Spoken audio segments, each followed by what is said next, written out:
श्रीगुरुभ्यो नमः।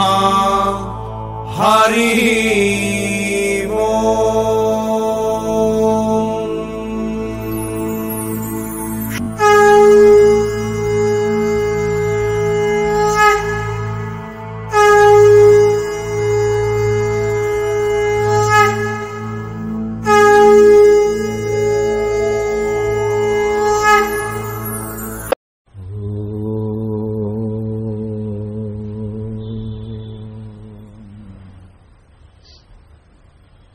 అవిద్యానామంతస్తిమిరమిహిరద్వీపనగరీ జడానాం చైతన్యస్తబకమకరాంధశ్రుతిఝరీ దరిద్రాణాం చింతామణిగుణనికా జన్మజలధౌ నిమగ్నానాం దంష్ట్రామురరిపువరాహస్య భవతి శుక్లాంబరధరం విష్ణుం శశివర్ణం చతుర్భుజం ప్రసన్నవదనం ధ్యాయేత్ సర్వవిఘ్నోపశాంతయే. వందే గురుపదద్వంద్వమవాङ्మానసగోచరం రక్తశుక్లప్రభామిశ్రమతర్క్యం త్రైపురం మహః. నారాయణం నమస్కృత్య నరం చైవ నరోత్తమం దేవీం సరస్వతీం వ్యాసం తతో జయముదీరయేత్. సచ్చిదానందరూపాయ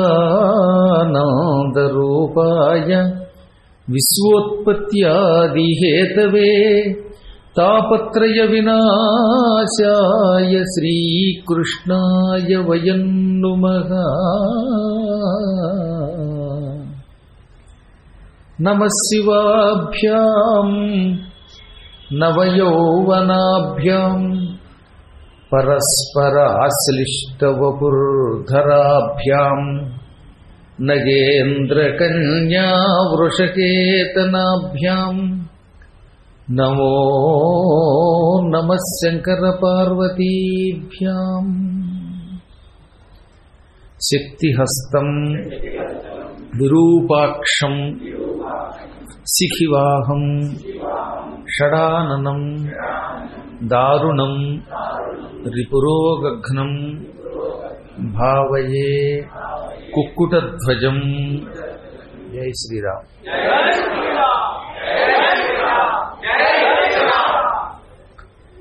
పరమ పవిత్రమైన స్కాంద పురాణంలో నాగరఖండంలో గడువు పెట్టాం. అందులో భాగంగా చమత్కారుడనే ఒక మహారాజు గారు సప్తవ్యసనములలో ఒకటైన వేటని కొనసాగించి చంటిపిల్లకి పాలిస్తున్న ఒక ఆడులేడిని కొట్టాడు. వేటలో ఉండే నియమాలను ఉల్లంఘించాడు. దానివల్ల శాపానికి గురయ్యాడు. శరీరమంతా కుష్ఠ రోగగ్రస్తమైపోయింది. కుష్ఠ అనే ఒక వ్యాధి ఆయన్ని పట్టుకున్నది. గ్రస్తము అంటే పట్టుకొనుట, రోగగ్రస్తుడు అంటే రోగం చేత పట్టుకొనబడినవాడు. వాడు ఒళ్ళంతా రోగం పట్టుకుందనమాట. ఈ రోగం నుంచి విముక్తి పొందడానికి అనేక తీర్థయాత్రలు చేసుకుంటూ, ఆశ్రమాలు చూసుకుంటూ, కనిపించిన వాడికల్లా దండం పెడుతూ, మహానుభావుల ద్వారా నేను చేసిన పొరపాటు వల్ల నాకు ఈ రోగం వచ్చింది, నన్ను రక్షించండి బాబోయ్ అంటూ తిరుగుతూ ఒకానొకప్పుడు విశ్వామిత్ర మహర్షి ఆశ్రమానికి వచ్చాడు. ఈయన అదృష్టం, ఆ సమయంలో విశ్వామిత్రుడు అక్కడ ఒక యజ్ఞం చేస్తున్నాడు. ఆ యజ్ఞ దర్శనమునకు ఎక్కడెక్కడి ఋషులు వచ్చారు, మహాత్ములు వచ్చారు.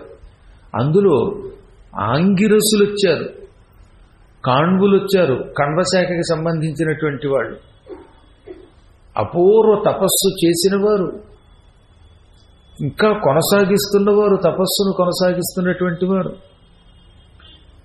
బ్రహ్మచర్య దీక్షతో ఉన్నవారు, జటాజూటాలను ధరించినటువంటి వారు, శిరోముండనం చేసుకున్నవారు, కొంతమంది వానప్రస్థులు, మరి కొంతమంది త్రిదండులు, కొంతమంది ఏకదండులు, ఇటువంటి వారు ఎందరెందరూ వచ్చారు.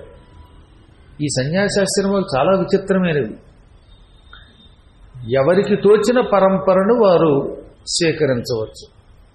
ఇదే పరంపర అనడానికి లేదు. ఎందుకంటే ఎంతమంది మునులు మనకు ముందు పుట్టారండి. ఒక్కొక్కరిది ఒక్కొక్క శాఖ, ఒక్కొక్కరిది ఒక్కొక్క విధానం. ఆనాటి మునులు ఎవరి విధానములో వారు తపస్సు చేశారు, పక్కవాడి దానికి వంక పెట్టేవారు కాదు. ఇప్పుడు కలియుగంలో ఏంటంటే అందరూ పక్కవాడిని తిట్టడం మొదలు పెడుతున్నారు. ఇప్పుడు ఈ విధానమైనటువంటి వ్రతం చేయండి అన్నారు అనుకోండి, ఆ వ్రతం రెండోవాడికి నచ్చకపోతే వద్దంటాడు.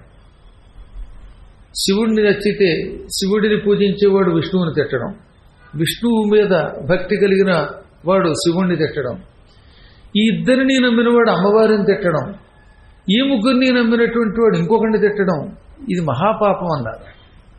అలాంటి దూషణ భూషణ తిరస్కారాలకు అతీతులైతేనే వాళ్ళను గురువులు అంటారు. భగవంతుడు ఎన్ని మార్గాలు ఇచ్చాడు, అందరూ ఒకే మార్గంలో ఎలా వెళ్ళగలుగుతారు అసలు ఒకసారి ఆలోచించండి. లోకం అంటేనే విరుద్ధ భావముల యొక్క కలయిక. గుర్తుపెట్టుకోండి, అసలు లోకం అంటే అర్థం ఏంటి? విరుద్ధ భావాల కలయిక. అందరికీ ఒక భావం ఉండదట. ఎంతో ఇష్టపడి ప్రేమించి పెళ్లి చేసుకున్న భార్యాభర్తలు ఇద్దరి మధ్యలో రోజు తగాదా వస్తూ ఉండడం మనం చూడడం లేదా? మా బావ అని వెంటబడి ప్రేమించి పెళ్లి చేసుకున్న అమ్మాయి ఏదో టైంలో ఆ బావ మీద ఇంత సగ్గుదా వేడి దావా పోయొచ్చు. నా మరదలు నువ్వే నా ప్రాణం అనుకున్నవాడు ఆ తర్వాత ఏదో కారణం చేత రోజు పెళ్ళాన్ని కట్టవచ్చు. లేదా అన్నదమ్ములు ఇద్దరు ఐకమత్యంతో ఉండేవాళ్ళు రేపు ఏదో కారణం చేత తగాదా పడవచ్చు. మీలాగే ఎంతో ప్రేమతో ఒకరితో ఒకరు స్నేహం చేస్తున్నటువంటి వాళ్ళు ఇవాళ ఆనందంతో కలిసి ఉండొచ్చు, రేపు పొద్దున ఏదైనా అనొచ్చు. ఈ ప్రేమ ఉన్న రోజుల్లో తప్పు కనపడదు, రేపు తప్పు కనపడుతుంది. చూడండి, కూరిమి కల దినములలో నేరములు ఎన్నండు తోచనేరవు, మరి ఆ కూరిమి విరసంబైనను నేరములే తోచుచుండు నిక్కము సుమతి అని ఎప్పుడో సుమతి శతకారుడు మంచి పద్యం చెప్పాడు. ప్రేమ ఉన్నప్పుడు తప్పులు కనపడవు, ఒకళ్ళొకడు నాక్కుంటారు. నా ఇంట్లోనే ఉండంటే నా ఇంట్లోనే ఉండంటారు. రేపు పొద్దున్న ఈ కూరిమి కనుక తేడా వచ్చి విరసమైందనుకోండి, ఏదో కారణం చేత తగాదో వచ్చిందనుకోండి, చిచ్చి నా గడపెక్కద్దంటారు. అసలు నీ ఇంట్లో ఉండడమే తప్పంటారు. ఇది చాలా విచిత్రమైన సృష్టి అన్నమాట. అందువల్ల అటువంటి విరుద్ధ భావం నుంచి బయటపడడమే జ్ఞానము అని పిలువబడుతుందన్నమాట. ఈ విరుద్ధ భావాలు మళ్ళీ ఎంత విచిత్రంగా ఉంటాయో చెప్పారు. తేడా వచ్చిందా వాడి నుంచి విడిపోవడానికి ఎన్ని రకాలు ఉండాలో అన్ని రకాలైనటువంటి ఆలోచనలు చేస్తారట. చాలా కాలం క్రితం ఒక రాష్ట్రంలో, ఓ చిన్న సామ్రాజ్యంలో కరువు వచ్చి పడింది. చాలా ఏళ్ళు వర్షం పడలేదు, వానలు కురవకపోవటం వల్ల పంటలు పండలేదు. దాంతో ఆహారం కొరత అయిపోయింది.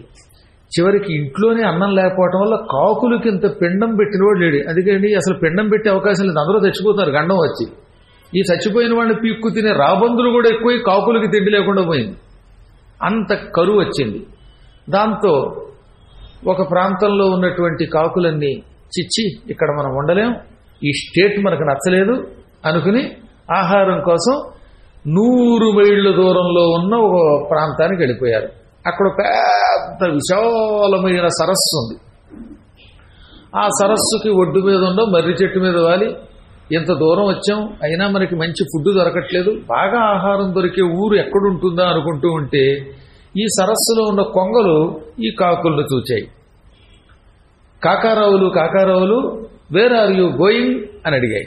అప్పుడు ఈ కాకారావులు కొంగారావులతో అన్నారు, బకారావు అంటే బకరాణి గారు, మా ఊళ్ళో కరువు వచ్చిందండి, ఫుడ్ లేదండి, ఫుడ్ లేకపోవడం వల్ల అందరికీ థ్రెడ్డులు తెగిపోతున్నాయి, ఆడవాళ్ళ మెడల్లో ఉన్న థ్రెడ్డులు చాలా తెగాయి, మేమంతా బెడ్ రిడన్ అయిపోయాం, అందుకని ఆహారం కోసం ఏ ఊరు బాగుంటుందని వెడుతున్నాం అనగానే అప్పుడు ఆ కొంగలు రవి ఎక్కడికో వెళ్ళవలసిన అవసరం ఉంది, ఈ చెరువు చాలా గొప్ప చెరువు, ఈ చెరువులో కొన్ని కోట్ల చేపలు, పీతలు, కప్పలు, అన్ని ఎన్నో రకాల ప్రాణులు ఉన్నాయి, మీరు హాయిగా ఎదురుగుండా ఉన్న మర్రి చెట్టు మీద మకాం పెట్టండి, మీ సంసారాలు మీరు చేసుకోండి, మీ wife and husbands and children అందరూ సుఖంగా ఉండండి, మేము రోజు చేపలు పట్టుకొచ్చి పొద్దున సాయంత్రం ఇస్తాం, 2 పూట్ల సరిపోదంటే 3 పూట్ల ఇస్తాం, 3 పూట్ల చాలకపోతే 6 పూట్ల చేపలు కప్పలు పీతలు పట్టుకొచ్చి పెడతాం. హాయిగా తినండి, సుఖంగా ఉండండి, మాకు అతిథి ధర్మం అంటే ఇష్టం అన్నాయి పాపం కొంగారావులు. ఆనందపడిపోయి కాకులు కావాల్సింది ఏంటండి, ఎండు చేపలు ఎక్కడ దొరుకుతాయని ఎదుక్కుంటాయి కదా, అటువంటి పచ్చి చేపలు, పచ్చి పీతలు, పచ్చి కప్పలు, ఇంకా రకరకాల జల జంతువులు అందులో ఉన్నాయి, అవన్నీ పట్టుకొస్తూ ఉంటాం అనగానే ఆనందపడిపోయి అక్కడే మకం పెట్టేయటం. అసలు కొంగల్లారా మిమ్మల్ని చూస్తూ ఉంటే మీ ముందు బలి చక్రవర్తి, హరిశ్చంద్ర చక్రవర్తి, ఇటువంటి వాడు శిబి చక్రవర్తి లాంటి వాడు బలాదూరు అని పొగిడేసేపోయి కొంగలు మరీ తెచ్చిపోయాయి. వీటి కోసం రోజు 5-6 సార్లు 7-8 సార్లు ఒక్కోసారి రకరకాల ఆహారాలు పట్టుకొచ్చేవి. ఆ చెరువు మంచి సరస్సు కదా, అది కొల్లేటి సరస్సు కంటే పులికాట్ సరస్సు కంటే పెద్ద సరస్సు అవటం వల్ల, ఎప్పటికీ ఎండిపోని సరస్సు అవటం వల్ల, అందున 100 మైళ్ళ విస్తీర్ణం, 100 మైళ్ళు ఎకరాలు కస్తున్నా అంత విస్తీర్ణంలో ఉన్న సరస్సు అవడం వల్ల హాయిగా ఈ కాకుల్ని పోషించేవి. కాకులు ఆనందపడిపోయేవి. చేపలు నచ్చకపోతే పీతలను తినేవి, పీతలు నచ్చలేదనుకోండి అప్పుడు కప్పలను తినేవి. ఇలాంటి రకరకాల ఆహారాలు తినేవి. రోజు ఒకే టిఫిన్ ఏం తింటామండి, రోజు సద్దన్నం తింటే మొహం వస్తుంది. ఒక్కో పూట మైసూరు బజ్జీ, ఒక్కొక్కప్పుడు అట్లు, ఒక్కొక్కప్పుడు ఇడ్లీ, మళ్ళీ ఒక్కొక్కప్పుడు రకరకాల చట్నీలు, ఒక్కోసారి నచ్చకపోతే ఫ్రూట్స్. ఆ ఫ్రూట్లో కూడా ఏ పచ్చి కమలాఫలమో తిన్నాం అనుకోండి, మీకు ఇప్పుడు ప్రత్యేకమైన అని గొంతుకు కూడా మారిపోవచ్చు. ఏం చెబుతాం, మాయిదారు ఫుడ్లు, ఇన్ని రకాల ఫుడ్స్ అన్నీ ఉన్నాయి మనకి. అలాగే వీటికి కూడా ఆహార పదార్థాలు, రకరకాల పదార్థాలు ఉండేవి, అవన్నీ తినేవి. ఒక్కొక్కసారి ఈ కొంగలో చిన్న చిన్న పాములు కూడా పీకి పట్టుకొచ్చి అక్కడ పారేసేవి. ఈ పాములు పిక్కు తింటే ఇంకా ఇష్టం కాకులకి. సంవత్సర కాలం ఇక్కడ హాయిగా గడిచిపోయింది వాటికి, వేరే పని లేదు. హాయిగా వాటి కాపురాలు చేసుకుంటూ, పిల్లల్ని పలకరించుకుంటూ, గూడు పెట్టి గుడ్లు పెట్టి పిల్లల్ని పొదుగుతూ ఇవి ఇచ్చిన తిండి తినడం. సంవత్సరం గడిచిన తర్వాత వాళ్ళ రాష్ట్రం నుంచి కొన్ని కాకులు అక్కడికి వచ్చాయి. తమ స్టేట్ వాళ్ళు కనబడగానే ప్రతి వాడికి ఆనందం వచ్చేస్తుండే. ఏ దేశానికి వెళ్ళినా సరే, ఓహ్ మా ఏరియా నుంచి వచ్చారు మీరు, మన రాష్ట్రం ఎలా ఉన్నది, అక్కడ కరువు వచ్చి తిండి లేక ఇక్కడికి వచ్చాం, ఏదో చేపలు తింటూ బతికేస్తున్నాం అనగానే ఈ కొత్త కాకులు ఉన్నాయి, మీకు ఏమైనా పెచ్చా, ఇంకెక్కడ కరువు, మీరు వచ్చి ఏడాది అయింది కాబట్టి మీకు తెలియదు, మీరు వచ్చేసిన 3 నెలల తర్వాత మనకి బ్రహ్మాండంగా వర్షాలు కురిసాయి, పంటలు బాగా పండాయి, ఇప్పుడు అక్కడ ఈ ఎండు చేపలు, ఎండు రొయ్యలే కాకుండా పీతలే కాకుండా ఇంకా రకరకాల ఫుడ్లు పెడుతున్నారు. ఈ మధ్యన అక్కడ వాళ్ళంతా పొద్దున్నే కాకుల కోసం సద్దన్నాలు పెడుతున్నారు. ఆవకాయన్నం, గోంగూరన్నం, దెబ్బకాయన్నం, దివకాయన్నం, నిమ్మకాయన్నం, కమలాఫలాలు, పచ్చికాయలన్నం, ఇది కాకుండా మళ్ళీ దాని పేరు పులిహార, దలిహోర, అవేవో రకరకాలైనటువంటి కట్టుపొంగళ్ళు. గుళ్లలో అయితే చెప్పక్కర్లేదు, ధనుర్మాసంలో ఇన్ని రకాల నైవేద్యాలు పెడుతున్నారు. ఎన్ని పదార్థాలు, జీడిపప్పులు, బోడిపప్పులు, పల్లీలు, గిల్లీలు తిని మేమంతా బాగా బలిసేమనగానే ఆనందపడిపోయి కాకులు. వెంటనే అనుకున్నాయి, ఇక రేపు పొద్దున మనం కూడా మన స్టేట్కి వెళ్ళిపోదాం, ఎన్నాళ్ళు ఇక్కడ ఉంటాం, ఎప్పటికైనా పరాయి ఊరే కదా అనగానే ఈ కాకుల్లో ముసలికాకంది, పోయేటప్పుడు ఈ కొంగలకి చెప్పి వెళ్ళిపోద్దాం మనం, ఎందుకంటే ఎంతకాలం ఇవి పోషించాయి, రేపు ఎప్పుడైనా వీటికి కరువు రావచ్చు, అప్పుడు మళ్ళీ మన దగ్గరకు వస్తాయి, ఈ బెడద వదిలించుకోవాలి, కాబట్టి రేపు నేను చెప్పినట్టు చెయ్యండి అందుకే. మర్నాడు కొంగలన్నీ వచ్చి యథాప్రకారంగా చేపలు అక్కడ పెట్టగానే కాకులు తినకుండా మూతి ముడుచు కూర్చున్నాయి. పాపం కొంగలు బతిమాలే, ఇదేమిటండి ఆహారం తినకపోతే ఎలా అండి, అతిథికి పెట్టకుండా మేము తినం కదండి, అందులో మేము ఏకాదశి వ్రతం కూడా చేస్తాం, ద్వాదశి గడియల్లో అతిథులకి ఫుడ్ పెట్టాకే మేము తింటాం, వాటి ఉపవాసాలు పట్టుకుంటాయండి. కొంగలు కూడా ఉపవాసం ఉండి మర్నాడు చక్కగా పొద్దుటే అంతంత చేపలు తింటాయి, ద్వాదశి పారణ వాటికి అది. అందుకని అతిథులకి పెట్టాలి, ఎందుకు తినడం లేదనగానే వెంటనే ఈ కాకులు అన్నాయి, చిచ్చి మా వ్రతం అంతా పాడు చేశారు మీరు అన్నాయి. మేము మీ వ్రతం ఏం పాడు చేసామండి అన్నాయి పాపం కొంగలు. వ్రతం పాడు చేయడం కాకేమిటి, మీరు రోజు మాకు ఎంగిలి అన్నం పెట్టారు, మాకు తెలియక తినేసి మోసపోయాం అనగానే, రామరామ మేము ఎంగిలి ఎక్కడ పెట్టామండి అన్నాయి అవి. మీ ముక్కుతో పట్టుకొచ్చి చేపలను మా ముందు పెడితే అది ఎంగిలి కదా అనగా, ఏడాది నుంచి పెడుతూ ఉంటే తిన్నారు కదా, ఇవాళ కొత్తగా ఎంగిలి ఏమిటనగా, అదే మేము చేసిన పొరపాటు, మర్చిపోయాం, చూసుకోలేదు మేము చాంద్రాయణ వ్రతం చేస్తున్నాం, పైగా కాకుండా చాంద్రాయణ వ్రతం అంట. చాంద్రాయణ వ్రతం చేసేవాళ్ళు ఎంగిలి ఫుడ్ తినకూడదు, మీరు అన్యాయంగా ముక్కుతోటి దిక్కుమాలిన ముక్కులతో కుళ్ళు ముక్కులతోటి చేపలు కప్పలు పీతలు పట్టుకొచ్చి మా ముందు పెడుతూ ఉంటే రోతనుకోకుండా తిన్నాం. ఏడాది నుంచి ఎంగిలి అన్నం తిని తిని తిని మా జీవితం పాడైపోయింది, ముక్కులు పాడైపోయి శరీరం పాడైపోయింది. ఇప్పుడే మా ఊరు వెళ్ళిపోయి ప్రాయశ్చిత్తం చేసుకుంటాం, చాంద్రాయణ వ్రతం చేసుకుంటాం. మీ ముఖం చూస్తే పాపం పంచమహాపతకాలు చుట్టుకుంటాయి. మా వ్రతం పాడు చేశారు, మీకు మాకు రామ్ రామ్ ఠామ్ ఠామ్ అని ఈ కొంగలు బతిమాలుతుంటే వినకుండా తినకుండా బయలుదేరి వెళ్ళిపోయాట. కథ మీకు బాగా అర్థమై ఉంటుంది. అవసరం ఉన్నప్పుడేమో ఇలా చేరతారు, అవసరం అయిపోయాక మళ్ళీ వీళ్ళు రేపొద్దున ఎప్పుడు మన దగ్గరకు వస్తారో అనే భయంతో తగాదా పెట్టుకుపోతారట. ప్రేమ ఉంటే తప్పులు కనపడవు. ఇన్నాళ్ళు నేను ఎంగిలిపుడు గుర్తొచ్చిందా, అసలు కాకి బతికే ఎంగిలి బతుకు, అవి తినేవి ఎంగిలి బతుకులు. ఇప్పుడు మేము ఎంగిలి తినాం, చాంద్రాయణ వ్రతం చేస్తున్నాం అన్నాయట. కాబట్టి ఎప్పుడు ఏ కూరిమి ఎలా విరసమవుతుందో తెలియదు.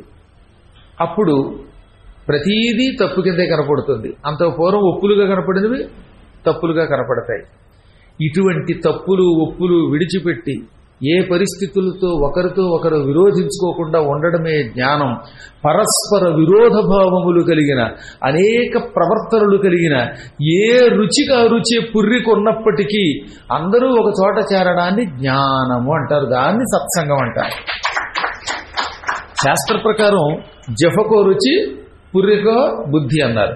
ఎవరి బుద్ధి వాడిదే. ఇంతమంది ఇన్ని పుర్రెలు ఉన్నాయా, ఏ పుర్రికి ఏ బుద్ధి వస్తుందో తెలియదు.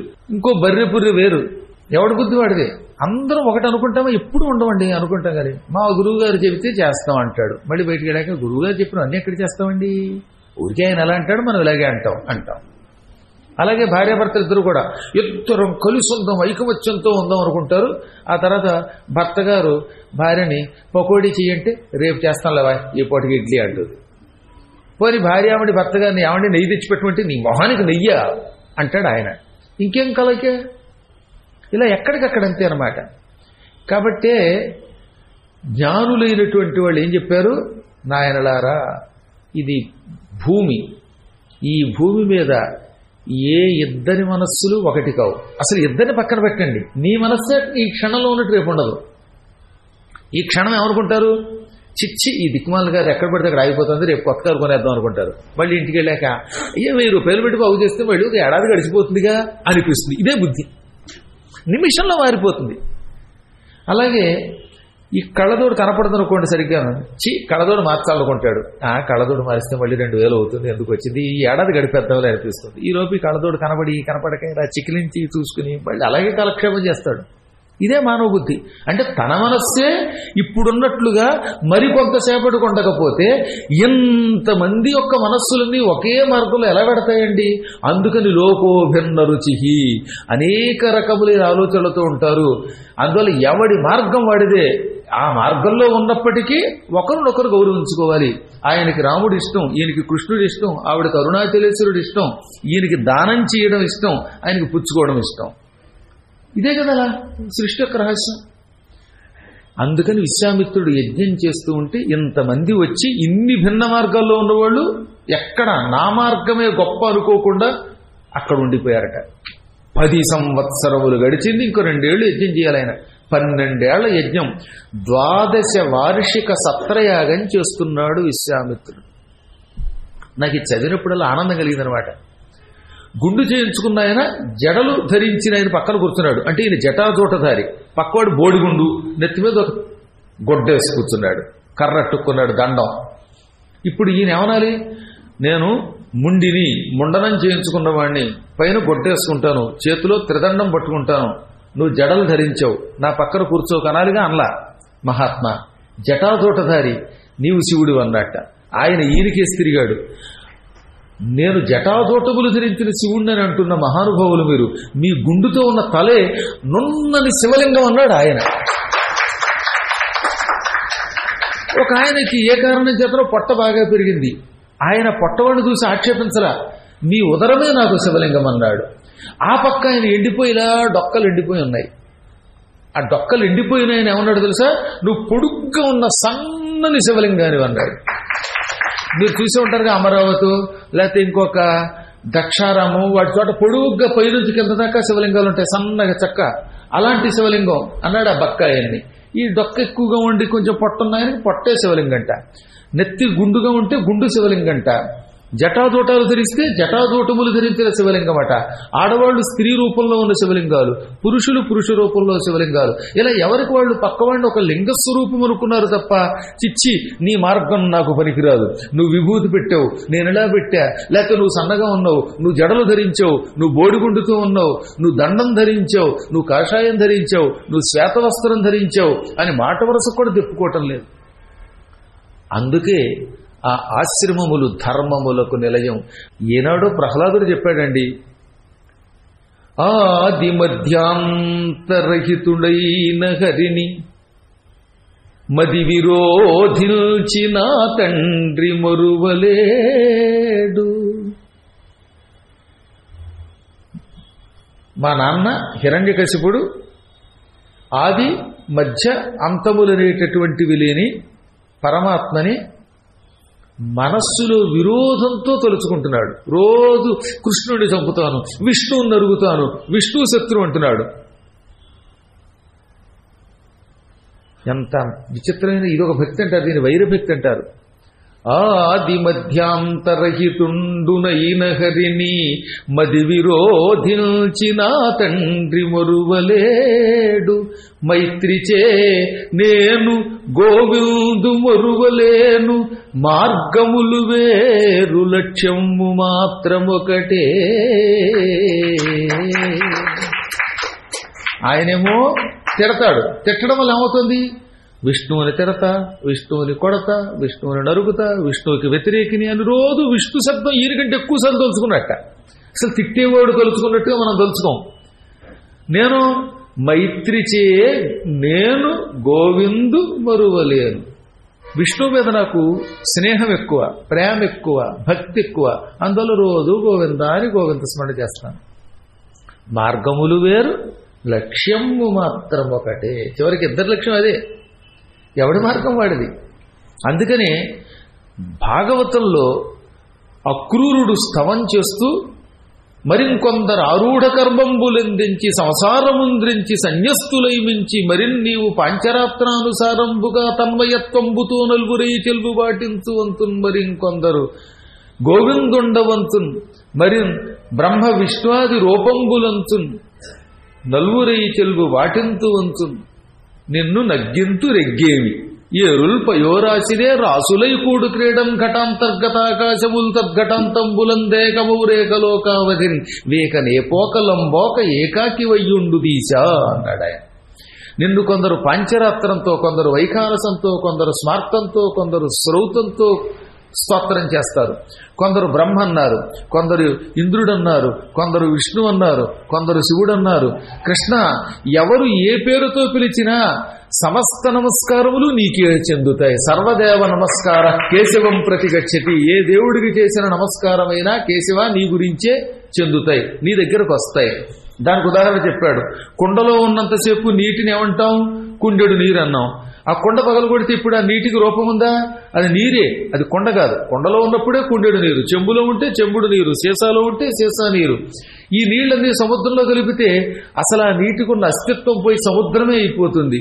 అలాగే నువ్వు అనేక రూపములతో ఉన్నప్పటికీ ఎవరు ఏ నమస్కారం ఏ రూపములకు చేసినా చివరికి అవన్నీ నిన్నే చేరుతాయి.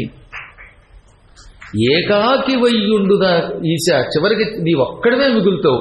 అందుకే ఏకమేవ అద్వితీయం బ్రహ్మ, పరబ్రహ్మ ఒకడే, ఇన్ని లేవు.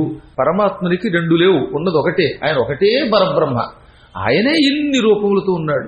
ఇటు పద్మాకరన్న, ఇంకో సద్మాకరన్న, రత్నాకరన్న, ఫణి అన్న, ఇంకోడన్నా ఇవన్నీ ఆయన యొక్క లీలా రూపములు. ఆయనలో నుంచి బయటకు వచ్చిన తరంగములు. సముద్రములోని కెరటములు బయటకు వచ్చినప్పుడు కెరటం అంటాం, కానీ ఆ కెరటం వెనక్కిళ్ళి సముద్రంలో కలిస్తే అది మళ్ళీ సముద్రమే. ఇసుక రేణువులు విడిగా ఉంటాయి, కానీ అంతా కలిస్తేనే ఇసుక ముద్ద అవుతుంది.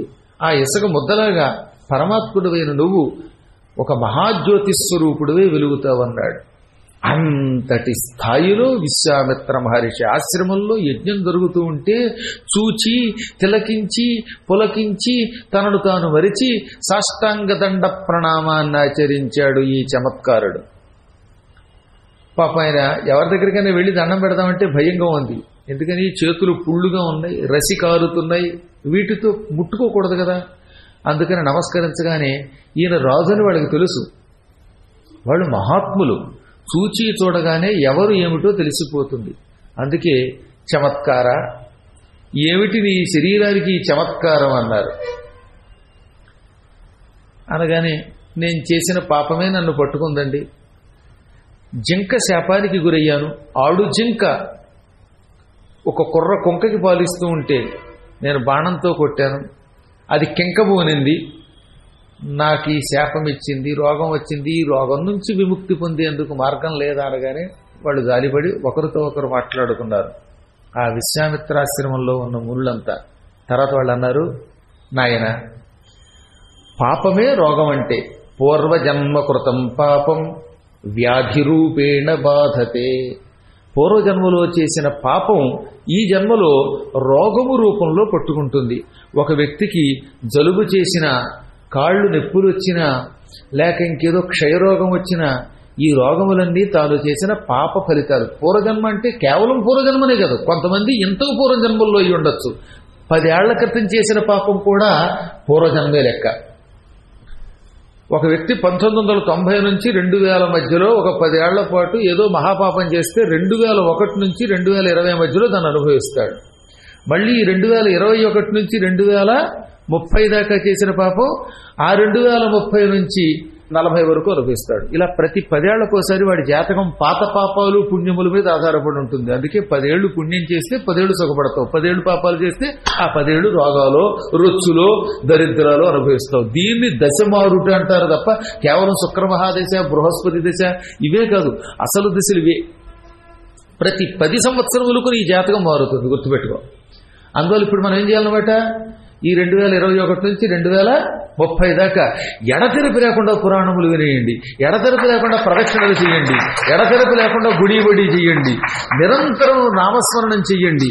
చూడండి, మీకు రాబోయే 10 years ఎలా ఉంటుందో. ఆ 10 సంవత్సరాలు బ్రహ్మానందం పొందుతారు, సంపదలు పొందుతారు, కీర్తి పొందుతారు, సుఖములు పొందుతారు.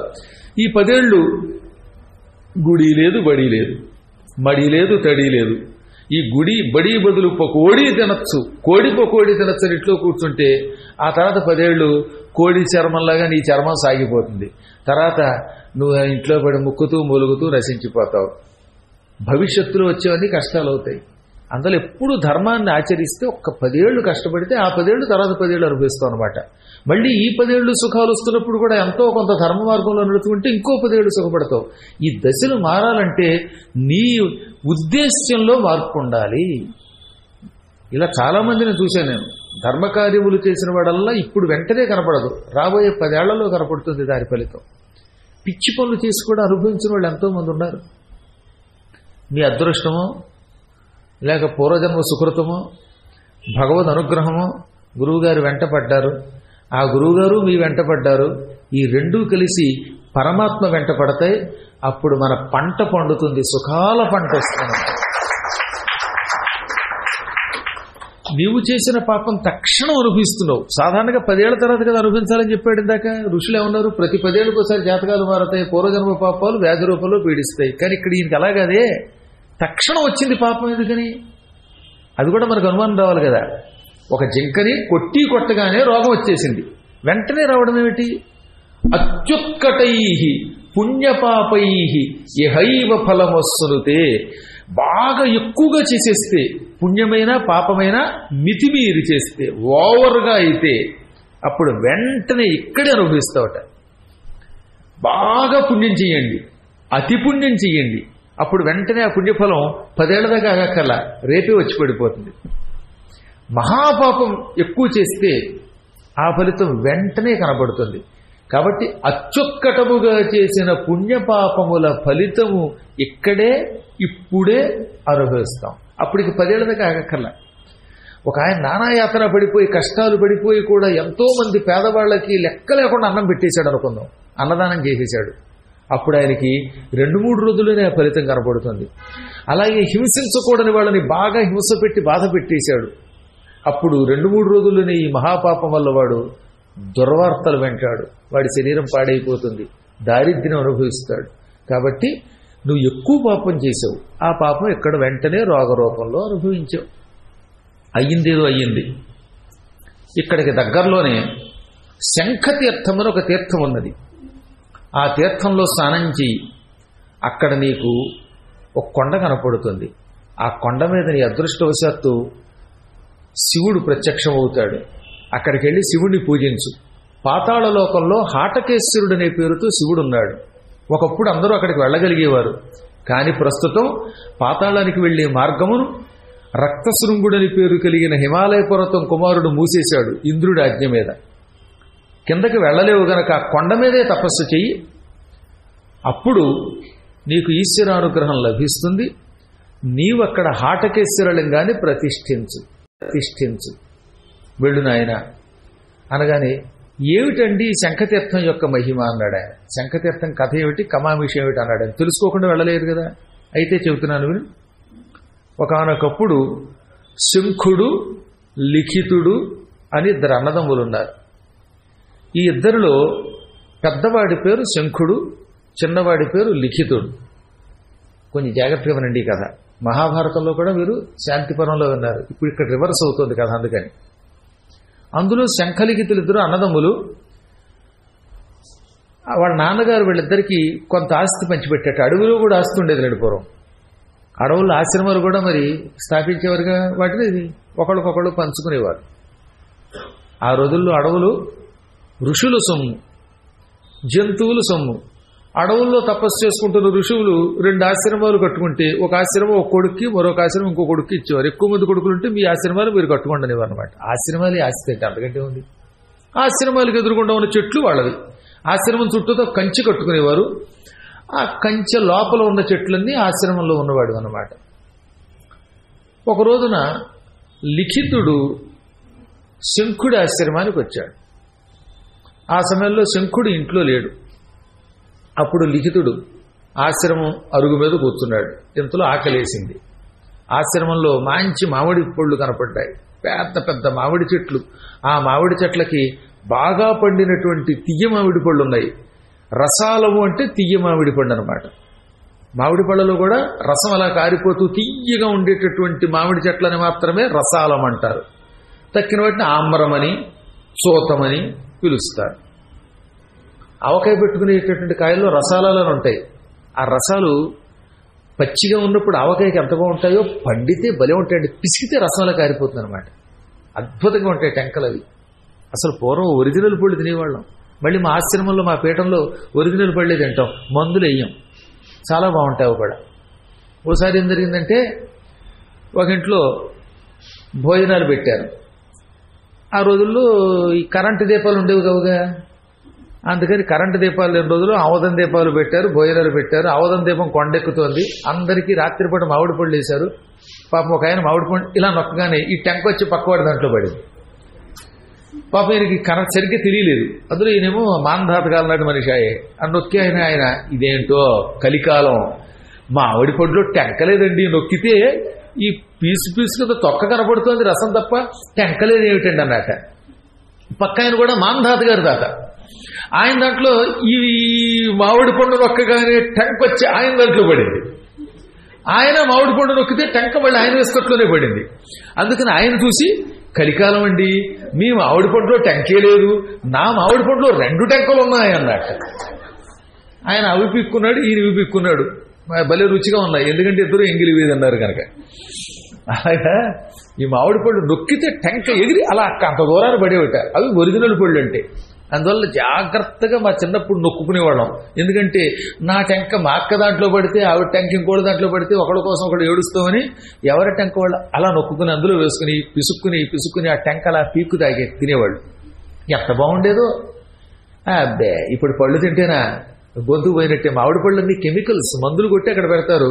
ఆ మందు వేసినటువంటి మామిడికాయో, మందు వేసినటువంటి కమలా ఫలమో పట్టుకెళ్ళి ఎవరికైనా ఇస్తే తిన్న దగ్గర నుంచి ఆయన 3 రోజుల నుంచి అందరూ ఇప్పుడు ఇక్కడ కూర్చోండి అనాలి. గొంతుకు పోతుంది కర్మ.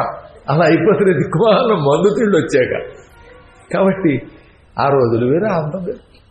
అటువంటి రసాలములు ఈ శంఖుడి ఆశ్రమంలో ఉండగానే లిఖితుడు ఆకలి వేసి అన్నయ్య వచ్చేదే కాకుండా ఓ 4 పళ్ళు కోసుకుని శుభ్రంగా తినేశాడు. తిన్నవాడు రహస్యంగా ఎక్కడైనా పారేయచ్చుగా. కొంతమంది అయితే మళ్ళీ పక్కవాడికి తెలియకుండా టెంక తొక్క దూరంగా పారేస్తారు. ఈయన సరిగ్గా అరుగు మీదే పెట్టు కూర్చున్నాడు ఒక ఆకులో. కొంతసేపటికి శంఖుడు వచ్చాడు. అన్నయ్య నమస్కారం అన్నాడు లిఖితుడు. బాగానే ఉంది కానీ నమస్కారం తర్వాత ఈ పళ్ళు ఎవరు తిన్నారనగానే నేనే తిన్నానన్నట్ట. మనం ఆస్తులు పంచుకున్నాము, ఆశ్రమాలు పంచుకున్నాము, ఇక్కడున్న మామిడి చెట్లు నావి, నా పళ్ళు నన్నడకుండా కోసుకొని తినడం దొంగతనమా కాదా అంటే దొంగతనమే అని ఒప్పుకున్నాడు వీడు. మహాపాపాల్లో కల్లా గొప్ప పాపం చౌర్యం. అందున ఒక ఋషి యొక్క సొమ్ము అడగకుండా తీసుకోవడం మరీ పాపం. అడగకుండా అసలు ఏది తీసుకోకూడదు, అందులో ఋషుల యొక్క సొమ్ము అసలు తీసుకోకూడదు. ఇప్పుడు నా దగ్గర పండు ఉందనుకోండి, అడగకుండా మీరు పట్టుకుపోతే ఇక మీకు 10 ఏళ్ళు శిక్ష పడుతుందట యముడి దగ్గర ఒక్క పండుకి. కాబట్టి ఒకవేళ ఏ యాపిల్ పండు తినాలనిపిస్తే పట్టుకుపోతామండి అని అడగండి. రహస్యంగా అటు ఇటు చూసి జేబులో వేసుకోకూడదు, అది పాపం అని నేను అనలేదు. మహాభారతంలో వేదవ్యాసులు గారు చెప్పారు. సరే, ఇప్పుడు ఇంతకీ దొంగతనం చేసావు, దీనికి ప్రాయశ్చిత్తం చేసుకోమంటే ప్రాయశ్చిత్తానికి ఆ సమయంలో జనక మహారాజు వంశంలో సుదర్శనుడు అని ఒక ఆయన ఉన్నాడు. ఆయన దగ్గరికి వెళ్ళమన్నట్ట. రాజుగారి దగ్గర దండన పొందితేనే పాపమునకు ప్రాయశ్చిత్తం, లేకపోతే అది ఎప్పుడూ పాపమే అనగా ఈయన వెంటనే రాజుగారి దగ్గరికి వెళ్ళాడు. మహారాజా, నేను మా అన్నయ్య గారి యొక్క మామిడి పళ్ళు చెప్పకుండా కోసుకు తిన్నాను, అది దొంగతనం. ఆ పాపమునకు ప్రాయశ్చిత్తం చేసుకోమని మా అన్నయ్య మీ దగ్గరికి నన్ను పంపాడు, నాకు శిక్ష వేయండనగా పశ్చాత్తాపమే ప్రాయశ్చిత్తం, ఇక నీకు శిక్ష అక్కర్లేదన్నాడు ఆయన. కుదరదండి, మీరు సామాన్య పౌరులకు ఏ దండన విధిస్తారో ఆ దండన నాకు విధించవలసిందే అన్నాడు ఆయన. నువ్వు అంతగా అడుగుతున్నావు కాబట్టి చేస్తున్నావు. దొంగతనానికి నా రాజ్యంలో చేతులు నరకడమే శిక్ష అనగానే చేతుల్లో పెట్టాడు ఆయన. పట్మని నరికించేశాడు ఆయన. ఆ చేతులు పోతే నెత్తురోడుతున్న చేతులతో పరుగు పరుగురు వచ్చిన అన్నయ్యా ఇదిగో నా చేతులు అన్నాడు సంతోషంగా. ఆ ఎదురుగుండా ఒక నది ఉంది, అందులో స్నానం చెయ్యి అన్నాడు ఆయన. అందులో స్నానం చేయగానే చేతులు తిరిగి వచ్చేసాయి ఆయనకి. అన్నయ్య నా చేతులు తిరిగి వచ్చాయి అన్నాడు ఆయన. అదేనాయన, పాపానికి ప్రాయశ్చిత్తమేమో చేతులు నరికించుకోవడం, ఆ చేతులు నీకు ఇవ్వగలను కాబట్టి అక్కడికి వెళ్ళి శిక్ష అనుభవించమన్నాను. అనుభవించి ఉండకపోతే నరకంలో యముడి దగ్గర దండనలు అనుభవించేవాడివి. నీకు చేతులు ఇచ్చింది గనక ఆ నదిని బాహుదా నది అంటారు అన్నాడు ఆయన. బాహువులు ఇచ్చింది గనక దా అంటే ఇచ్చుట, బాహుదా అంటే బాహువులను ఇచ్చినటువంటి నది, ఆ నది కాబట్టి బాహుదా నది అన్నారు. అనగానే సంతోషపడిపోయాడు. ఆ తర్వాత ఇద్దరు వేరే వేరే చోట్లకు వెళ్ళిపోయారు. కొంతకాలం గడిచింది. ఇప్పుడు అనుకోకుండా శంఖుడు చాలా కాలం తర్వాత లిఖితుడి ఆశ్రమానికి వచ్చాడు. లిఖితుడి చేతులు నరికించుకోవడం అయిపోయిన 100 ఏళ్ల తర్వాత ఒక రోజున శంఖుడు బయలుదేరాడు. పాపం ముసలితనం వచ్చింది అప్పుడు అతనికి. ఆ ముసలితనంలో జ్ఞాపక శక్తి కొంచెం తగ్గింది. దానికి తోడు వార్ధక్యం కదా, నడవలేక నడుస్తూ ఉంటే ఆకలి విపరీతంగా పెరిగిపోయింది, తట్టుకోలేకపోయాడు. బాబోయ్ ఆకలి, బాబోయ్ ఆకలి అనుకుంటూ దారిలో ఒక ఆశ్రమం కనబడగానే అక్కడ ఆగాడు. అది లిఖితుడిది. తన తమ్ముడి ఆశ్రమం అని తెలియదు ఈ శంకుడికి. అక్కడ ఎవరూ లేరు. ఆశ్రమంలో ఎవరూ లేరులే, ఆకలిస్తోందని అక్కడున్న మామిడి పళ్ళు ఈయన కోసుకుతున్నాడు. ఇప్పుడు సీన్ రివర్స్ అయింది. ఇప్పుడు అన్నగారే తమ్ముడి పళ్ళు తిన్నాడు. తిన్న వెంటనే అక్కడికి వచ్చేశాడు లిఖితుడు. ఎవరు మీరని అడగ్గా శంఖోహం అన్నట్ట. అయ్యో అన్నయ్య నువ్వా అని లిఖితుడు ఆయనకు నమస్కరించాడు. తమ్ముడు నువ్వా అన్నాడు ఈయన. అవును నిజమే, నీవు నేర్పిన విద్యయే నీరజాక్ష. నువ్వు నాకు ఒకప్పుడు విద్య నేర్పావు. ఏమిటిది? ఎవరిని అడగకుండా వారి సొమ్ము తినరాదు. ఒక వ్యక్తి ఇంటిలో ఉన్న ఆహారం వస్తువులు వారిని అడగకుండా తీసుకోవటం చౌర్యమని, అది పాపమని, ఆ పాపమునకు ప్రాయశ్చిత్తం చేసుకోవాలని నాకు చెప్పిన మాట మర్చిపోయావన్నయ్య. ఆనాడు నీ ఇంట్లో మామిడి పళ్ళు తింటే చేతులు నరికించుకోమన్నావు నన్ను. ఇప్పుడు నువ్వు నా ఆశ్రమంలో పళ్ళు నన్ను అడగకుండా తిన్నావు అనగా నిజమైన ఆయన. వార్ధక్యం ఎంత ప్రమాదం ఇప్పుడు నాకు అర్థమైంది. అందుకే రోతలకు నెల్ల ముదిమియే రోత కాదే అన్నాడు ఆయన. అన్ని రోతల్లోకి గొప్ప రోత వార్ధక్యంట. ముసలితనంలో జ్ఞాపక శక్తి తగ్గుతుంది, ఇదివరకు ఇటు నిష్ఠ ఉండదు. పూర్వం ఆకలికి ఆగలుగుతాడు, పాపం వార్ధక్యంలో ఆగలేడు. అలాగని ఎక్కువ తినలేడు, నడవలేడు. ఎన్ని గొడవలండి బాబు, చాలా బాధ. ముసలితనం కళ్ళు కనపడకుండా చేస్తుంది, చెవులు వినపడకుండా చేస్తుంది, శరీరం తనదే, తన మాట వినదు, పళ్ళు కదిలిపోతూ ఉంటాయి. వళిభిర్ ముఖమాక్రాంతం పలితేనంకితం శిరః గాత్రాణి శిథిలాయంతే తృష్ణైకా తరుణాయతే. ముఖం అంతా ముడతలు పడిపోతుంది. చూసాను, అందమైన ముఖం ఇలా ముడతలు వచ్చి చర్మం వేళ్లాడిపోతుంది. కొంతమందికి అయితే ఇలా చర్మం ఇలా కింద దిగిపోతుందండి, లాల్చి వేళ్ళండినట్టుగా. పాపం ఇదే వార్ధక్య యొక్క లక్షణం, సృష్టి రహస్యం. ఈ కుర్రాళ్ళంతా చివరికి అలవలసిన వాళ్ళే. ముసలాడు వెళ్ళి కుర్రాడు అవడం అంటే ఈ శరీరంతో కుదరదులండి. ఏ మార్కండేయుడు ఇచ్చిన గుళికి వేసుకుంటే తప్ప, లేదా మా సురేష్ ఇచ్చిన మందు వేసుకుంటే తప్ప. సురేష్ మందు మంచిది, కానీ బయట అమ్మే వేరే మందులు ఉన్నాయి. సాయంత్రం ఆ మందు రోజు ఓ సీసా వేసుకుంటే ఇక తర్వాత అయిపోయినట్టు వాడే మందుడు. రామరామ ఎన్ని షాపులో దారి పొడుగుత సీసాలు పుచ్చుకొని మందు మందు అంటూ ఎంత చిందులు వేస్తున్నారు. అదొక కర్మయోగం. ఏం చేస్తాం, కర్మయోగం కాలప్రభావం అనుకోండి. కాబట్టి ముఖమంతా ముడతలైపోతుంది, శిరస్సంతా కూడా తెల్లబడిపోతుంది, జుట్టంతా వెండి అయిపోతుంది. వెండి కొనుక్కోగలం, కానీ ఈ వెండి కొనుక్కోవడానికి ఎవడో ఇష్టపడ్డాం. జుట్టు బాగా తెల్లబడిపోతుంది. ఆ తెల్లబడిన జుట్టును నల్లబరుచుకోవడానికి మళ్ళీ బోల్డ్ ఖర్చు. జుట్టు అంటే నల్లబరుచుకుంటారు, కానీ ఈ బొగ్గలు, ఈ చర్మం, వీటిని ఏం చేయగలరు? ఇలా వేళ్లాడిపోతూ నల్లని జుట్టుతో వస్తే మనకే అర్థమైపోతుంది ఈ ముసలాడికి షోకులు ఎక్కువ, ముసలాడికి షోకులు ఎక్కువ. ముసలాడికి దసరా పండుగ అంటే అదే. ఇక తర్వాత గాత్రాణి శిథిలాయంతే, శరీరం అంతా శిథిలమైపోతుంది, తన మాట విందు, అడుగులు తడబడతాయి. అసలు గొప్ప పాట ఒకటి ఉంది కదండి భక్త తుకారాంలో. నడుము వంగగా వడలు కృంగగా, నడుము వంగగా నీ వడలు కృంగగా, నడువలేని నీ బడుగు జీవితము వడవడవడకునులే, ఆశలు రేపే సుందర దేహం అస్థి పంజరం మౌనులే. ఎంతో ఆశలు గొలిపి ఆనందం కలిగించేటటువంటి ఈ శరీరం ఉంది, అందమైన శరీరం అస్థి పంజరం అయిపోతుంది. నడుము వంగిపోతుంది, ఒళ్ళు కుంగిపోతుంది, నడవలేడు, వణికిపోతాడు, చేదస్తం పెరిగిపోతుంది, నోరు దుర్వాసన, ఒక విచిత్రమైన వాసన వస్తుంది. ముసలి వాసన అంటారు, నిజంగా నాకు అనకూడదు కానీ పాపం మరి ఏం చేస్తున్నారు, సృష్టి రహస్యం మరి. ఆ టైంలో వచ్చే బాధలు అన్నీ ఇన్ని కావు. ఒక్కోసారి మలమూత్రాలు కూడా మంచం మీదే విడిచిపెడుతూ ఉంటాడు.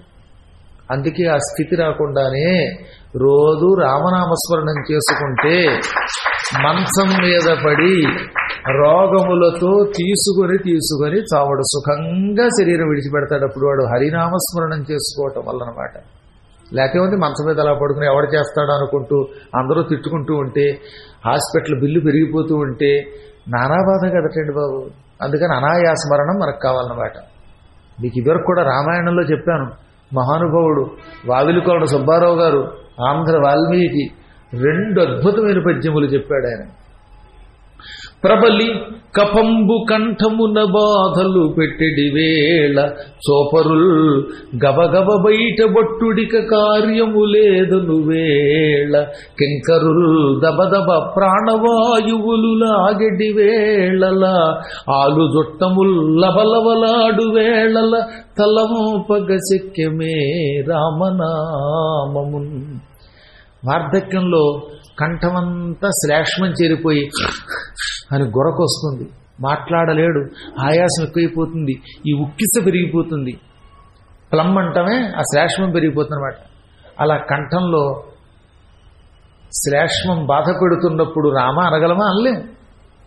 చూసేవాళ్ళు ఇక వీడు పోతాడు, ఇంట్లో తెచ్చితే ప్రమాదం, ఇల్లు పాడైపోతుంది, ఇల్లు ఒక 1 ఏడాదో 6 నెలల్లో నక్షత్రం కాకపోతే తాళం వెయ్యాలి, పుణ్యాహవచనాలు శాంతులు చెయ్యాలి, బయట పడుకోబెట్టండి అంటారట. గబగబా బయట పెట్టండి అంటారు. వీడు కష్టపడి కట్టిన ఇంట్లో వీడిని ఉంచగా బయట పడుకోబెడతారు, టెంపరరీ టెంట్లో. ఇంత కష్టపడి కట్టుకున్న ఇంట్లో కాదు, టెంట్లో పెడతారు. ఆ సమయంలో కింకరులు వస్తారు, యమకింకరులు. రవాయ్ కమాన్, నీ సర్వీస్ అయిపోయింది, ఇక నీ శరీరం పాడైపోయిన మాంధాతకాలం నాటి కారు, ఈ కారులో నువ్వు ట్రావెల్ చేయలేవు, నీ ప్రాణములు లాగేస్తావు అని పాశములు పుచ్చుకుని రెడీగా ఉంటానమాట. వచ్చేస్తావా వచ్చేస్తావా, కమాన్, ఆవో అని రకరకాల లాంగ్వేజెస్లో పలుకుతారు. అప్పుడు వీడు భయపడిపోతూ ఉంటాడు అనమాట. బాబోయ్ యమకింకర్లు కనపడుతున్నాడు, ఏమేవ్ ఓరేవ్ ఓసేవ్ అని పిల్లల్ని కొడుకుని పెళ్ళాన్ని అందరినీ అరిచి పిలుద్దాం అనుకుంటాట. కానీ నోట్లోంచి మాట రాదు, గొంతుకు పోయినట్టే అప్పటికి. అంటే కమలా తినడం వల్ల పోవడం కదా గొంతది, అప్పుడు వచ్చిన శ్లేష్మం వల్ల గొంతుకు పోయి నోట్లోంచి మాట రాదు అని వస్తుంది కదా, అందుకని అంటాడు. మనకి తెలియదు వాడు ఏమిటో తెలుసా బాధ, యమకింకర్లు కనపడుతున్నారు రక్షించండి అంటట పాపం. అప్పుడే చెవులో రామ రామ అనాలి, అంటే యమకింకర్లు కొంత దూరం పోతారు. ఆ సమయంలో ఇంట్లో కొంతమందికి ప్రేమ ఉంటుందనుకోండి, కొంతమంది భార్యలు నిజంగానే భర్తను ప్రేమిస్తారు కదా, అందుకని పోతున్నావా నన్ను వదిలేసి పోతున్నావా, రేపటి నుంచి ఇడ్లీ నేను ఒక్కదాన్ని ఎలా తిన్నాను, 12 ఇడ్లీ వేసుకుని ఇద్దరు చెరువు అరడదను తినేవారట. ఇప్పుడు ఈవిడ బాధ ఇప్పుడు చెబుతుందన్నమాట, రేపు 12 ఇడ్లీ వేశాక నీ అరడదనమాట నేనే తినాల్సి వస్తుంది కదా, 6 నేను ఎక్కడ తినగలను, నన్ను వదిలి ఎలా పోయావు, నీకు పల్లీ చట్నీ ఇష్టం అన్నావు, ఇప్పుడు పల్లీ చట్నీ గిల్లి పెడదామన్నా లేకుండా తుళ్ళి పడుతున్నావు అని ఒకసారి, నీకు బీరకాయ చట్నీ, ఆ బీరకాయ చట్నీ అని వేస్తారా పొట్టుతోటి, ఆ చట్నీ ఇష్టం, రేపు ఎవరి కోసం చెయ్యను, ఇవన్నీ ఇప్పుడు ఎందుకు చెప్పండి, అలా తలుచుకుని ఏడుస్తారు. కొంతమంది నిజంగా ప్రేమతో ఏడుస్తారు, కొంతమంది కొడుకులు కూడా డాడీ అని ఏడుస్తారు, కొంతమంది దిక్కుమలాడు వీలునామా రాయకుండా పోయాడని ఏడుస్తారు. వీలునామా రాయకుండా పోతే ఇంట్లో వాడు తిట్టుకుని ఏడుస్తారట. ఎందుకైనా మంచిది వీలున్నప్పుడు వీలునామా రాసేయండి, అది ఎక్కడుందో చెప్పండి, లేకపోతే ఏడుపులు అవి కూడా ఉంటాయన్నమాట. ఆ ఇల్లు రాయలేదు, ఈ పొలం రాయలేదు, ఈ ఆస్తి రాయలేదు అని కొందరు లబలబలాడతారు. అలాంటప్పుడు రామా రామాని రామనామస్మరణం చెయ్యగలవా, తలంపగ శక్యవే రామనామము. ఇది 2వ పద్యం అండి, ఇంకా ఎక్కువ విజృంభించి రాశాడు ఆయన. అందరికీ ఆయనకి ఆంధ్ర వాల్మీకి అని బిరుదు ఇచ్చారు. అసలు పేరు వావిలికొలను సుబ్బారావు గారు. దంతంబులుడున చింత పుట్టకమున్న కనుదోయి మసకలు గొనకమున్న పెండ్లాము కడుగడగండ్లు పెట్టకమున్న నందనుల్ తను దోచి నగకమున్న గద్దిల్చి బుడుతలు బుద్ధి చెప్పకమున్న వడకు చేకాల్ తడబడకమున్న ముడుతలచే మేను మిడుకులాడకమున్న చెడు రోగముల తెల్వి చెడకమున్న పూని వైద్యుండు చెప్పకపోకమున్న కాల భట దర్శనంబును కాకమున్న రామ శ్రీరామ శ్రీరామ రామయనుచు ధ్యానమునరిల్చు వాడెపో ధన్యతముడు. దంతములూడిపోయినప్పుడు నోట మాట సరిగ్గా రాదు కదా, అన్ని పళ్ళు బాగానే ఉంటేనే గొంతుకులు పోతున్నాయి, ఇక దంతాలు ఊడిపోతే మాటేం వస్తుంది, అలా దంతాలు ఊడిపోతాయనే చింత పుట్టకపున్నే. కళ్ళు 2 మసకలిచ్చి కనబడక నారాయాత పడుతున్నప్పుడే అయ్యో అయ్యో అని కళ్ళు తుడుచుకోవడం, మళ్ళీ ఇలా పెట్టుకోవడం, ఇలా చూడటం, మళ్ళీ కొంతమంది గొడ్లగోబల్లో చూడడం, ఇలాగా ఈ దిక్కుమాలిన గొడ్లగోబ చూపు రాకముందే, కాకి కడకంటి చూపు రాకముందే ఇంట్లో భార్యకు కూడా విసుకొస్తుంది వార్ధక్యంలో. ఎప్పుడు ముసలాడు చంపేస్తున్నాడు, ఎందుకే నిమిషానికి ఒకసారి పిలుస్తావు, ఏమేమో అంటాడు. ఈయనకి మతి లేక ఆవిడికి విసుగు, ఆవిడికి వయసు పెరుగుతుంది కదా, అందుకని ఆవిడ కూడా విసుక్కోకముందే కొడుకులు ఈ మా నాన్న చావు కొడుతున్నాడండి బాబు, ఒక్క క్షణం సుఖంగా ఉండడం లేదు, సుఖంగా ఉండని ఒక ఏడిపిస్తున్నాడు మా తండ్రి, వీడు తండ్రి కాదు ఎండ్రి అని కొడుకులు తనని చూచి నవ్వుకొని విసుగు కొనకముందే. ఇక ఇంట్లో చిన్నపిల్లలు ఉంటారు, మనవలు మనవరాలు, ఏ తాత కూర్చో అస్పాడు చంపుతున్నావు, మేము ఆడుకుంటూ ఉంటే లేనిపోయిన కబుర్లు చెబుతావు. ఈ ముసలాళ్ళకి చేదస్తాం, అలా తొక్కకండి చేయికులు, ఇలా నడవకండి, ఎందుకు చెప్పండి వీళ్ళకి, శుభ్రంగా మూల కూర్చుని వాట్సాప్లో ఎలాగో చూసుకుని ఏడుస్తున్నారు కదా చూడక, ఇదిగా అలా చేయకు ఇలా చేయకు అని చావ కొడతారు. వాళ్ళు ఒళ్ళు మండిపోతుందన్నమాట. అబ్బెబ్బెబ్బే అంటారు, బొబ్బో కూసో అంటారు. ఆ స్థితి రాకపోవడమే ఈ మనవలు మనవరాళ్ళు గద్దించి నీకు బుద్ధి చెప్పడానికి ముందే వడకుచి కాలు తడబడకమున్న. ఇంకెలాగో వార్ధక్యంలో కాలు తడబడుతూ ఉంటుంది, నడిచి పడిపోవడాలు, తూలిపోవడాలు, కళ్ళు తిరుగుతూ ఉండడాలు, ఎన్ని రవాలు అన్నీ వస్తాయి. ముడుతులు వచ్చి చర్మం ఇలా వేళ్లాడిపోతూ ఉంటుంది, శరీరం గగుర్పాటికి గురవుతూ ఉంటుంది, కంపించిపోతూ ఉంటుంది. ఇంకా వార్ధక్యంలో పిచ్చి రోగాలు వస్తాయి, దానివల్ల మతిమరుపు వస్తుంది, అన్నీ మర్చిపోతారు, వాడు తమను తాము మర్చిపోతారు. ఒక ఆయన అయితే 99వ ఏడు వరకు బతికెళ్ళండి. ఇంకొక కొద్ది రోజుల్లో 100 ఏళ్ళు నిండుతాయనగా అడ్వాన్స్గా 100 ఏళ్ళు నిండాయి. ఆయనకి చివరి 10 ఏళ్లలో మతిపోయింది. కూతురు కనపడితే ఎక్స్క్యూజ్ మీ, నేను ఎక్కడో చూసినట్టుందనేవాడు. ఇంకొక ఆవిడ్ని చెల్లెల్ని చూసి కూతురు అనేవాడు, కూతుర్ని చెల్లెలు అనేవాడు, కొడుకుని చూసి నువ్వు నా మనవరాలివి కదా అనేవాడు. అంటే పిచ్చెక్కిపోయింది, బుర్రపోయింది. అలా చెడు రోగముల వల్ల తన జ్ఞాపక శక్తి కోల్పోయి వాడు పిచ్చేళ్ళలో ఉంటాడు, అన్ని మర్చిపోయి చడ్డిపిల్లడైపోతాడు. వార్ధక్యంలో చడ్డిపిల్ల లక్షణాలు వస్తాయి. పిల్లలు ఐస్ క్రీమ్ లాక్కు తినేసిన వాడిని చూశాను నేను. మనవల చేతిలో మనవరాల చేతిలో ఐస్ క్రీమ్ లాగేస్తారు. ఇంక ఎన్ని రవలు పిల్లలు తిట్టేస్తూ ఉంటారు. ఇదో పిచ్చి. ఆ తర్వాత చివరిదేమిటి, వైద్యుడు వచ్చి ఇంక లాభం లేదండి, ఏం వేస్ట్, అప్పటికే లాగవలసి లాగేశానండి, 50-60 లక్షలు లాగేశాక ఇంటికి పట్టుకుపండి వేస్ట్ అంటాడు. జేబుకి చిల్లు, ఇంత బిల్లు అయ్యాక వీడు లైఫ్ నిల్లు అంటాడు. అసలు అందుకే తీసుకెళ్ళడం అనవసరం. వార్ధక్యాలు 90 ఏళ్ళు వచ్చాక ఆసుపత్రికి తీసుకెళ్ళి వాళ్ళు ఏడిపించడం కానీ ఇంట్లో వచ్చి వాళ్ళని సుఖంగా పోనివ్వండి. ఎందుకంటే 4 పోట్లు పొడిచి మత్తు ఇచ్చి చంపుతారు, ఇక్కడ మత్తు లేకుండా తెస్తాడు. ఏరైతేనే తవ్వడానికి. ఇప్పుడు వైద్యుడు తీసుకుపో అన్నాడు, అప్పుడు తీసుకొచ్చి ఇంట్లో పడుకోబెట్టాం. ఇక లాభం లేదన్నాక అప్పుడు నువ్వు రామనామస్మరణ చేయగలవా? చేయలేవే. ఆ సమయంలో కాళ్ళభట్ట దర్శనంబును కాకమున్నా యమకింకర్లు రెడీగా కూర్చుని ఉంటారు కదా, అటు ఇటు 4 వైపులో కూర్చుంటారు అనమాట, నవ్వుతూ ఉంటారు. Are you ready to come with us అంటారు. అంటాడు. అబ్బే నువ్వు అన్నా ఈ అన్నా మేము ఇక్కడ రెడీగా ఉన్నాం, పట్టుకుపోతాం, నీకు టైం వస్తుంది ఇదిగో అని వాళ్ళు ఒక క్లాక్ పెడతారు, స్టాప్ క్లాక్ అనమాట, అది చూపిస్తుంటుంది అనమాట. మనం చూడండి మోటార్ వేసేటప్పుడు 10 నిమిషాల తర్వాత దాని తర్వాతే 9 నిమిషాలు 8 నిమిషాలు చూపించి 10 నిమిషాలు పూర్తయ్యాక టక్కన ఆగిపోతుంది. అలాగే వీడు స్టాప్ క్లాక్ కోడ్ పెట్టి కూర్చుంటాడు. ఇంకా 5 నిమిషాలు, ఇంకా 4 నిమిషాలు, ఇంకా 3 నిమిషాలు, ఇంకా 2 నిమిషాలే.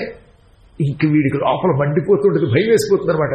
అయ్యి బాబాయ్ ఇక 2 నిమిషాలేనా, అయ్యో అయ్యో అంటాడు. కానీ అప్పుడు రామాలెట్టండి, ఇంకొక నిమిషంలో పోతావు అనగా అయ్యో అయ్యో ఒరే ఒక 10 నిమిషాలు కాస్త ఈయన్ని పర్మిషన్ అడగండిరా, యమకింకరుల్ని ఒక 10 రోజులు గడువు అడగమనండిరా.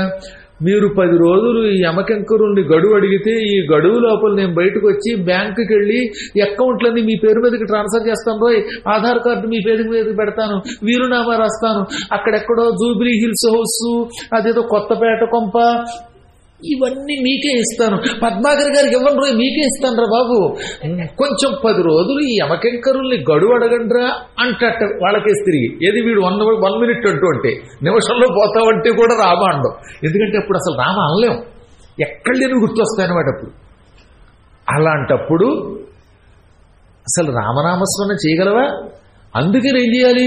ఆ స్థితి రాకముందే ఎవడు నిరంతరము రామ శ్రీరామ శ్రీరామ శ్రీరామ రామ రామ అని గానం చేస్తాడో ధ్యానం చేస్తాడో వాడు గ్రహించేస్తాడు.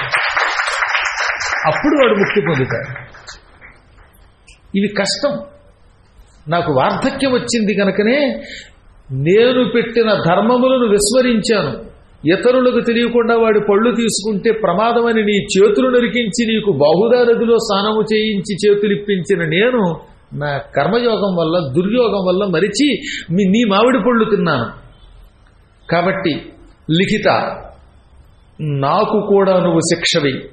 ఇప్పుడు నేను ముసలాన్ని మహారాజు దగ్గరకు వెళ్ళి చేతులు నరికించుకునే ఓపిక లేదు. నేను కోరాను గనక నువ్వు నా చేతులు నరికేయి. నా కోరిక మీద నీవు నా చేతులు నరికితే నీకు పాపము రాదు, నేను కోరకుండా నరికితే అది పాపం అనగానే, అన్నయ్య నువ్వు చెప్పావు కనుక ఆ పని చేస్తున్నాను, నాకు వ్యక్తిగతమైన కోపం లేదు, ధర్మం గురించి నువ్వే చెప్పావు, నువ్వే నీ చేతులు నరకమన్నావు, నరుకుతున్నాను అని లిఖితుడు ఒక కత్తి తీసుకొచ్చాడు. దర్భలు కొయ్యడానికి, చితుకులు నరకడానికి, యజ్ఞములకు కావలసిన సమిధులు నరకడానికి ఆయన దగ్గర ఒక గొడ్డలి, చిన్న గుణపం, పెద్ద కత్తి ఇలాంటివి ఉండేవి ఆ రోజులు అడవుల్లో. అటువంటి కత్తితో పట్మని 2 చేతులు నరికేశాడు. వెంటనే శంఖుడు వార్ధక్యం అవడంలో కొంచెం బాధ కలిగింది. యువకుడు కాబట్టి ఆ రోజుల్లో లిఖితుడు తట్టుకున్నాడు, వీడు తట్టుకోలేకపోయాడు. తట్టుకోలేక ఆ 2 చేతుల పైకెత్తి అద్భుతమైన భక్తితో శివుడి కోసం గానం చేశాడు. నమశివాయ నమశివాయ అన్నాడు. వెంటనే శివుడు ప్రత్యక్షమైపోయాడు. నాయన, నీకోసం ఈ ఎదురుగుండా ఒక పెద్ద చెరువు సృష్టిస్తున్నాను, ఈ కోనేట్లో నన్ను తలుచుకుని స్నానం చెయ్యి అన్నాడు. అంటూ ఉండగానే శివుడి అనుగ్రహం వల్ల ఆయన జటాజూటపు గంగ నేల మీదకి వచ్చింది. అక్కడ ఒక మంచి కొలను ఏర్పడింది. ఆ కొలనులో నమశివాయ నమశివాయ నమశివాయ అనుకుంటూ ఈ మొండి చేతులతో, రక్తం కారుతున్న చేతులతోటి అందులో దిగి స్నానం చేశాడు. వెంటనే చేతులు వచ్చేయడమే కాక ఇటు ముసలాయనకి, శంకుడికి, లిఖితుడికి ఇద్దరికీ 25 సంవత్సరాల వయస్సు కలిగిన యవ్వనం వచ్చింది. ఇద్దరు కుర్రాళ్ళు అయిపోయారు. ఈ రోజు నుంచి మీరు శరీరం విడిచేదాకా యువకులు అవుతారు. మీ ధర్మం చాలా గొప్పది. దొంగతనం ఎంత పాపమో లోకానికి చెప్పడమే కాక ఇక్కడే శిక్షలు అనుభవించారు. ధర్మశాస్త్ర నియమాలు మీరు అనుసరించారు. ఎంతో మంది ఏ విధంగా అయినా శిక్షల నుంచి తప్పించుకొని తమను తాము రక్షించుకోవాలనుకుంటారు. అది మహాపాపం. ఆ పాపము కాకుండా మీరు ధర్మ మార్గంలో ఒకరినొకరు శిక్షించుకున్నారు. రక్షించమని త్రక్షణుండైన నన్ను ప్రార్థించారు. అందుకే మిమ్మల్ని మెచ్చాను. ఈ రోజు నుంచి మీరు కలియుగాంతం వరకు అదృశ్య రూపంలో హిమాలయాల్లో ఉండండి. ఎప్పుడూ కుర్రవాళ్లుగా ఉంటారు. మీకు శీతాతపాల బాధ ఉండదు. అంటే చల్లదనము లేక వేడి, ఈ 2 మిమ్మల్ని బాధించవు. ఎంత మంచులో ఉన్నా ఆ మంచు మిమ్మల్ని పీడించదు. శీతలత్వం వల్ల బాధపడరు. ఆతపం అంటే ఎండ, మంచి ఎండలో, అందున రోహిణీ కార్తెలో పరమ భయంకరమైనటువంటి రాజస్థాన్ ఎడారిలో నిలబడిన ఎండ మిమ్మల్ని ఏం చేయదు. ఎండ మీ మొహం మండించదు, చలి మిమ్మల్ని వణికించదు. అతీతంగా అన్నిటికీ సుఖంగా ఉండండి. అంతేకాకుండా మరొక వరం కూడా ఇస్తున్నాను. ఏతత్తీర్థంతు విఖ్యాతం తవ నామ్నా భవిష్యతి అద్య ప్రభృతి విప్రేంద్ర దేహినాం పాపనాశనం హీనాంగో వాధికాంగో వా యః అత్ర స్నానం కరిష్యతి. నాయనా శంఖ, ఈ తీర్థం ఈ రోజు నుంచి నీ పేరు మీద శంఖ తీర్థమని పిలువబడుతుంది. నాయన, ఎటువంటి పాపాత్ముడైనా ఈ తీర్థంలో సంకల్పపూర్వకంగా స్నానం చేస్తే తక్షణం వాడి పాపం తొలగిపోతుంది. ఇప్పటికే అది మౌంట్ ఆబూలో ఉందండి. అక్కడ ఒక పెద్ద పర్వతం ఉందని చెప్పాను. ఆ ప్రాంతంలో రాజస్థాన్లో ఉంది. ఇక్కడికి వచ్చిన వాడు హీనాంగుడైన అధికాంగుడైన, హీనాంగుడు అంటే ఏ కాలో చెయ్యో ముక్కో మొదలైనవి లేనివాడు. అధికాంగుడు ఒక్కొక్కడికి 6 వేళ్లు ఉంటాయి, ఒక్కొక్కడికి 2 కళ్ళు బదులు 3వ కన్ను పక్కన ఉంటుందండి. విచిత్రంగా అవయవాల్లో ఏవో లోపాలు ఉంటాయి. కొందరికి కాలు ఇలా పక్క నుంచి వచ్చి వేళ్లాడడం చూశాను, అంటే ఇంకో కాలు ఎక్స్ట్రా వచ్చింది. ఈ కాలు ఎందుకు పనికిరావు. ఇటువంటి వాడు ఇందులో స్నానం చేస్తే వారు సంపూర్ణమైన అంగములు కలిగిన వాళ్ళు అవుతారు. అధికాంగులకి ఒక అంగం పోతుంది, హీనాంగులకి అంగాలు వస్తాయి. ఇది కలియుగం వరకే పనిచేస్తుంది. కలియుగం తర్వాత కేవలం పాప ప్రక్షాళనమే తప్ప అవయవాలు ఇవ్వదని చెప్పేశాడు ఆయన. కలియుగ మానవులంటే శివుడికి కూడా తెక్కే.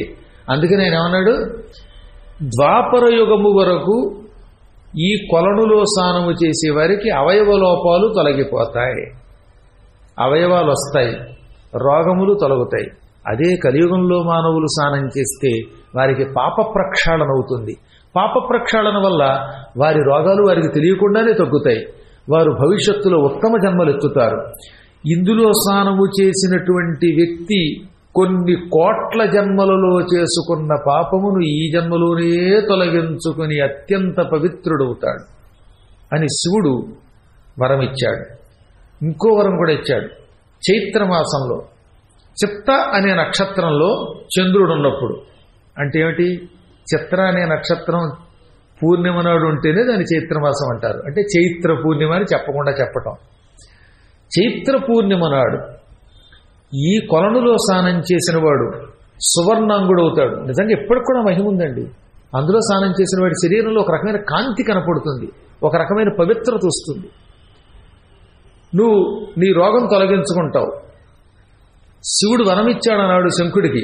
ఆ కథ నీకు చెప్పాం కాబట్టి చమత్కార మహారాజా, నీ శరీరం చిత్కారభరితమై రోగంతో ఉన్నది. ఈ రోగంతో ఉన్న నువ్వు నీ పరమ పురోహితులు, నీ మిత్రులైన మహాత్ములైన వేద పండితులైన నీకోసం కుటుంబాన్ని వదిలి నీతో వచ్చిన ఈ పురోహితులతో కలిసి ఆ శంఖతీర్థానికి వెళ్ళు.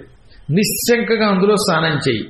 స్నానం చేసిన వెంటనే నీ రోగం పోతుంది, నువ్వు సువర్ణాంగుడి అవుతావు. ఇది శివుడిచ్చిన వరం అనగానే ఆ మునుడికి నమస్కరించాడు. విశ్వామిత్రుడికి నమస్కరించాడు. ఎందుకంటే విశ్వామిత్రుడే 12 సంవత్సరముల యజ్ఞమును తలపెట్టకపోతే ఈయన అక్కడికి వెళ్ళగలిగేవాడు మరి.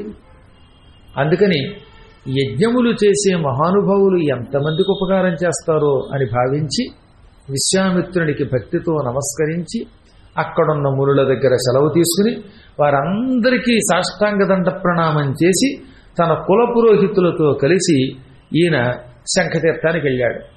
చెప్పాను కదండి, పురోహితుల యొక్క అనుగ్రహం ఉంది కాబట్టి ఈయన బాగుపడ్డాడు. వాళ్ళు కనుక వదిలేసి వెళ్ళుంటే ఈయనకి సంకల్పం ఎవరు చెప్పేవారు, స్నానం ఎలా చేయగలడు. వారితో కలిసి శంఖతీర్థానికి వెళ్ళి నిశ్శంకగా అందులో సంకల్పపూర్వకంగా స్నానం చేశాడు. బుడుంగున ఆ మడుంగున ములిగాడు. అలా స్నానం చేసి పైకి లేచాడో లేదో అతని రోగం పూర్తిగా తొలగిపోయింది. కుష్ఠరోగం అంతా పోయింది. స్వచ్ఛమైన కాంతితో, బంగారపు వంటి కాంతితో పరమసుందరుడైపోయాడు. అతను వెంటనే సుందరుడైపోయాడు. అతనికున్న ఈ రోగం అంతా పోయింది. నల్లగా అయిపోయి చేతులు మొండైపోయి రసికారుతున్నాయి అంత పూర్వం, అవి పోయి మళ్ళీ అందంగా అయిపోయాడు. పరమసుందరుడైపోయాడు.